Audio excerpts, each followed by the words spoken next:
Nous sommes tous des citoyens et nous devons sauvegarder l'unité nationale. Car c'est cette unité qui fera du Congo une grande nation au centre de l'Afrique. Et le Congo va jouer demain un grand rôle pour libérer le reste de l'Afrique. Utaweza! Utaweza! Mimi nataka kurudia Goma. Utapia na mimi. Utaweza! Utaweza! La première fois, je vous dis que le Congo veut préparer la guerre. Don't take your guns to town.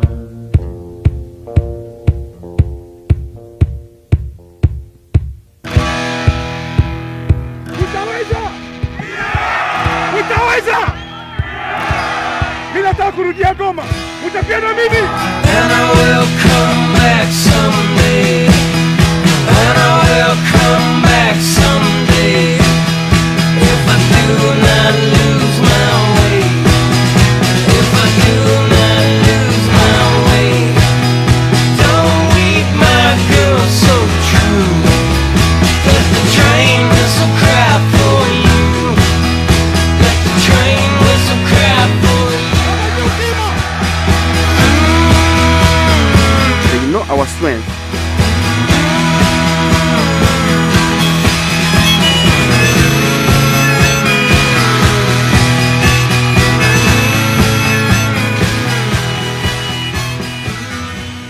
Don't take your guns to town, son. Leave your guns at home, Bill. Don't take your guns to town.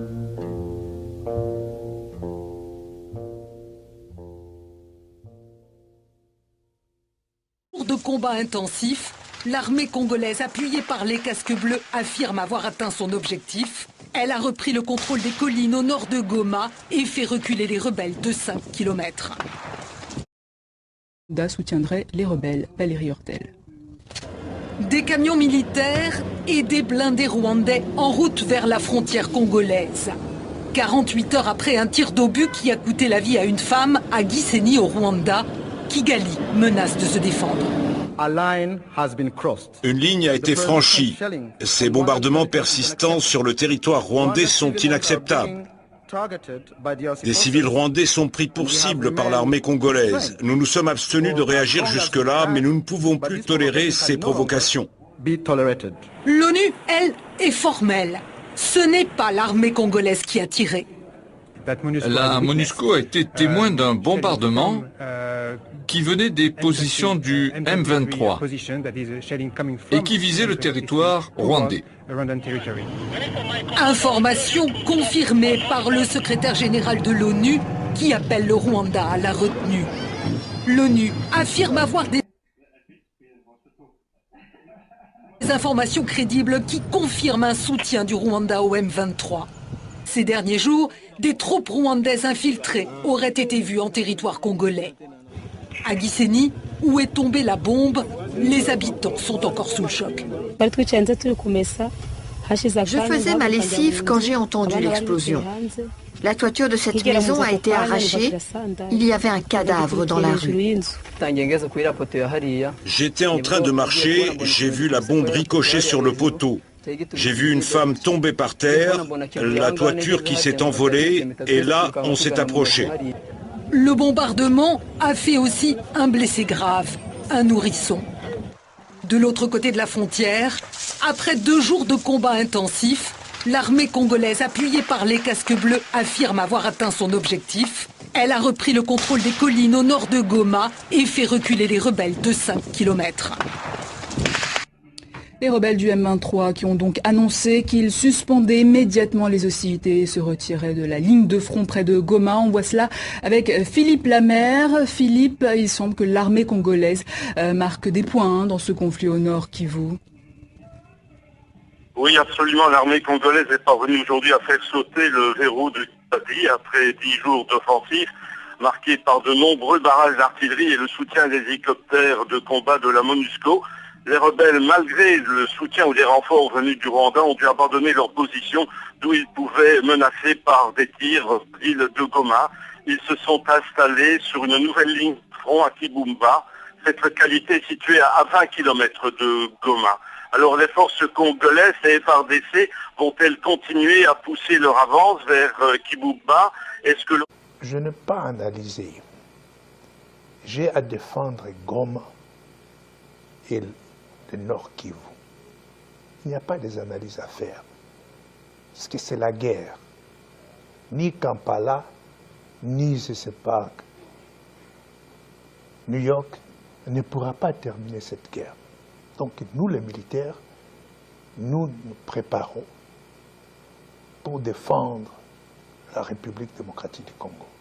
Et vous allez voir comment cette armée va réagir pour défendre la patrie. Vous l'avez donc compris, l'agenda de la délégation ministérielle qui a séjourné à Goma a été très chargé. Nous avons plutôt proposé des images sur la réunion de sécurité qu'a présidé le ministre de l'Intérieur. Je vous propose encore de suivre une fois un reportage sur Goma à l'occasion, bien entendu, de la visite de membres du gouvernement qui ont séjourné à Goma. Patrick Sialoua nous donne les condensés. Au nom de tous les personnels de l'hôpital militaire que je présente et à mon nom propre, nous remercions ces dons qui viennent du gouvernement et nous vous promettons qu'il sera utilisé en bon escient. Merci beaucoup. C'est en ces termes que le médecin directeur de l'hôpital militaire de Goma a réceptionné ce mardi, d'un main du ministre de la Santé, Félix Kabange-Numbi, l'assistance du gouvernement central aux militaires blessés de guerre, laquelle assistance composée des médicaments, des vivres et des non-vivres. Félix Kabange-Numbi s'est dit encouragé par le moral des militaires blessés de guerre visités dans cet hôpital militaire. Les soldats que je viens de trouver me demandent qu'on fasse très vite dans les soins pour qu'ils rentrent sur le champ de bataille. Parce qu'ils sont militaires pour défendre la nation et ils n'accepteront pas qu'un seul périmètre, un seul mètre carré de la République soit retiré à la RDC. Donc je suis très fier et je remercie le chef de l'État, le président Joseph Kabila Kabange, qui a tenu à ce que le gouvernement descende ici à Goma et particulièrement dans cet hôpital militaire pour apporter les médicaments nécessaires pour les soins des malades, à apporter les vivres pour qu'ils mangent correctement, pour que l'environnement dans lequel ces militaires sont hospitalisés soit au meilleur. Le patron de la santé en RDC a rassuré à ces militaires blessés de guerre du soutien de toute la nation congolaise à leur égard pour le travail si louable qu'ils font pour le pays. Le message est court, ils ne se battent pas pour eux-mêmes, ils se battent pour la nation. Et qu'ils sachent que la nation est avec eux. Aujourd'hui, ce n'est pas leur honneur, mais c'est l'honneur de la République démocratique du Congo de voir que nos vaillants FARDC se battent sur le front, qu'ils sachent que nous sommes solidaires avec eux. Voilà pourquoi le gouvernement s'est mobilisé pour descendre ici, leur exprimer cette solidarité. Nous les encourageons à continuer le travail qu'ils font sur le champ de bataille. Dans cette visite, suivie de la remise de cette assistance, Félix Kabange-Numbi était accompagné de son collègue des affaires sociales, Charles Nawej Mundele, et du gouverneur Julien Paluku Kahongia. Goma, Patrick Sialoua pour Biwane. Par la situation sécuritaire dans la partie est de la République démocratique du Congo, la réaction de Kinshasa ne s'est fait pas attendre sur la recrudescence de l'insécurité à Goma. Lambert Mende a lors d'un point de presse rassuré que la RDC n'a pas peur du Rwanda et ne laissera aucune portion de son territoire entre les mains de l'ennemi. Le porte-parole du gouvernement par la même occasion appelé la communauté internationale à s'impliquer pour soutenir les efforts entrepris par le gouvernement pour le rétablissement de la paix dans l'est du pays. Il est temps que le Conseil de sécurité passe à des accords des principes aux sanctions efficaces et ciblées, a déclaré Lambert Mende. Quelques heures, soit une réunion a eu lieu à huis clos du Conseil de sécurité à New York. L'ONU déclare avoir des informations crédibles et cohérentes sur un soutien de l'armée rwandaise aux rebelles du M23. La déclaration finale qui a sanctionné cette rencontre, condamnant les termes les plus fermes, les attaques répétées et ciblées du M23 contre les civils et la MONUSCO a été lue hier. Pendant ce temps, il fait déjà plus de 12 heures que Bertrand Bisimwa s'est répandu en des déclarations appelant à la relance des pourparlers de Kampala après que la rébellion du M23 2009 soit en débandade sur toutes les lignes de front. Le M23 a perdu donc sa position à Kibati, Kilimanyoka, à la célèbre place communément appelée 3 antennes. Une fois de plus, les FARDC ont prouvé leur bravoure sur le terrain. Patrick Sialoua, vous êtes en ligne. Quelle est la situation actuelle à Goma? Ils sont complètement en débandade depuis ce vendredi matin. Les rebelles du M23, après qu'ils aient perdu tôt le matin leur opposition de Kibati entier, Kilimanioka, mais aussi à la célèbre place appelée 3 antennes, suite au feu leur imposé par la coalition commando FARDC et la Brigade des Nations Unies.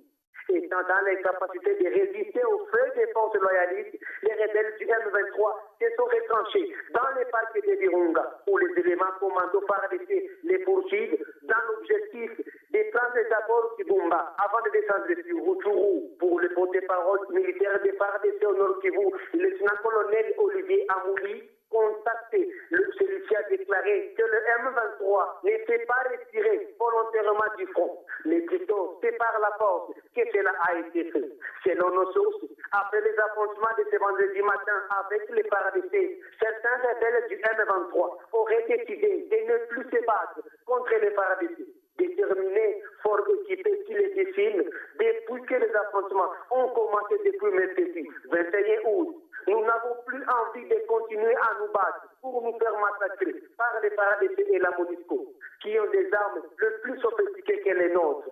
Déclaré déjà certains rebelles du M23 depuis jeudi soir à Kibumba. Nous avons fait savoir un habitant de la région.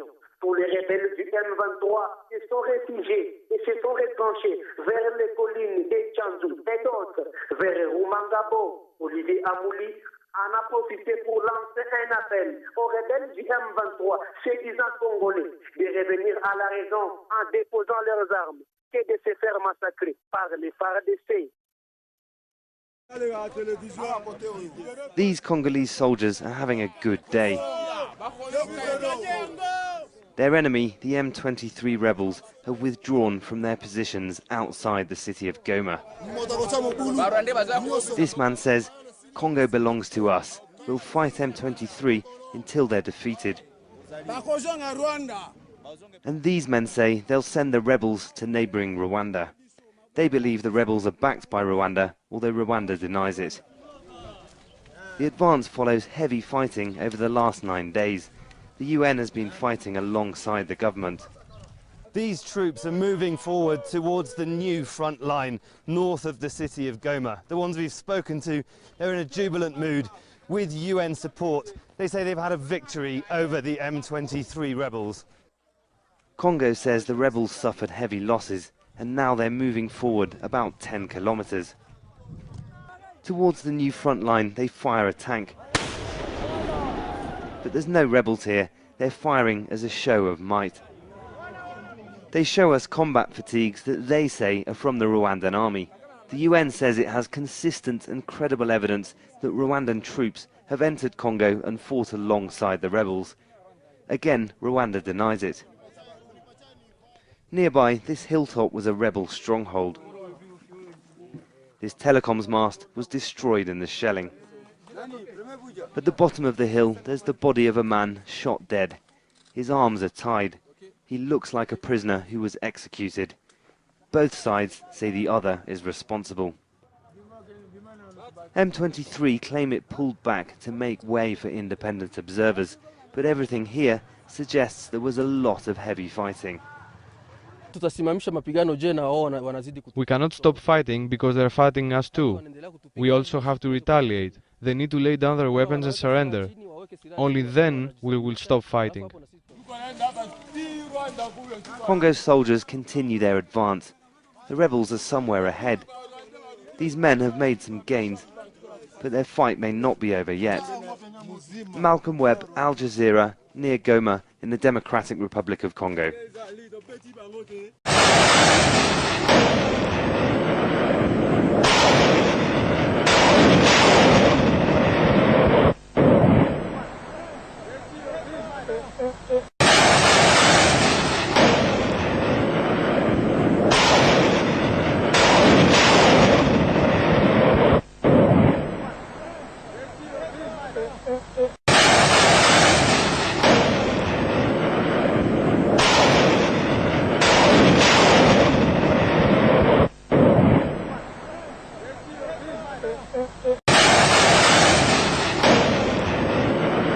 vous êtes avec moi sur le terrain, vous venez de voir comment on a combattu 9 jours durant pour pouvoir conquérir ces positions qui étaient vraiment les hauteurs qu'occupait le M23 et ils étaient en train de lancer des bombes dans la ville de Goma ainsi que dans la ville de Gisenyi à partir de ces positions ici. Et le M23 ils disent qu'ils se sont reculés, que c'était le choix d'aller à Kibumba, mais est-ce que vous dites que ça c'est la vérité ou vous les avez chassés?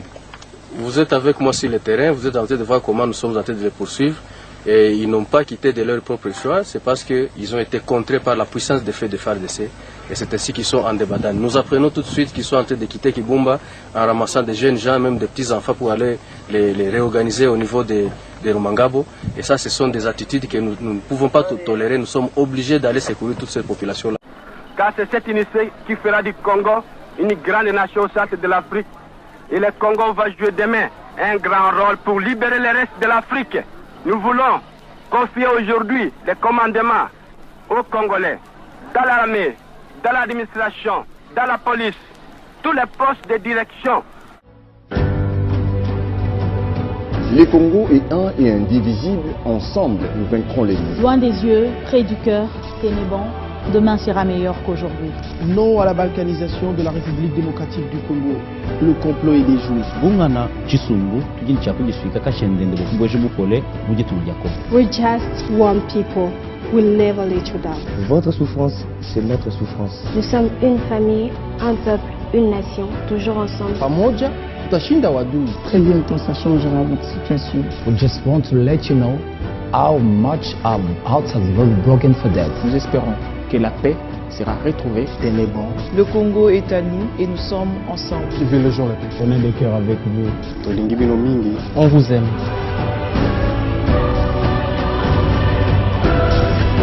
Le Congo est un et indivisible, ensemble nous vaincrons l'ennemi. Loin des yeux, près du cœur, Ténéban, demain sera meilleur qu'aujourd'hui. Non à la balkanisation de la République démocratique du Congo. Le complot est déjoué. We're just one people. We'll never let you down.